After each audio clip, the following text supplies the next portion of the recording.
Sa pool sa CCTV ang pagsemplang ng motorsiklo matapos makabundol ng aso sa kalsada. Tutukan sa ulat ni Claire Lacanilaw Dungka.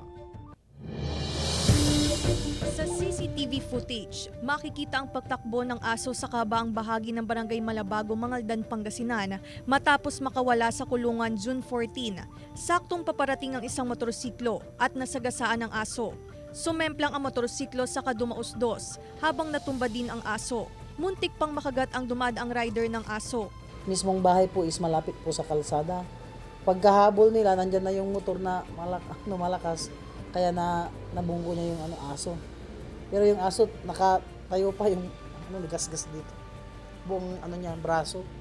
Ayon pa sa barangay, isa sa sanhi ng aksidente sa kalsada ang mga pagala-galang hayop. Kaya naman nagpatupad na ang barangay ng panguhuli sa mga nakakawalang hayop. Pagmumultahin ang sinumang pet owner na mahuhuli ang kanilang alagang hayop na hindi nakatali o nakakulong. Mas mabuti na yun para malayo sa disgrasya yung mga kabataan kasi pag may nakagat, atraso nila yun kasi hayop nila yun. Kaya ginawa ng barangay yan para safety sila. Nag-implement na kami kasi nagmotor tapos nag-broadcast kami na bukas. Ganito mag-uumpisa na namin yung ordinance number 1, ganito ganyan. Ayon sa barangay, nagtamo ng galos sa braso ang sumemplang na rider na nasa ligtas ng kondisyon habang sinagot na rin ng may-ari ng aso ang gamutan ng naaksidenteng rider. Kasama si Jing Dakanay, Claire Lacanilaw Dungka, One North Central Luzon.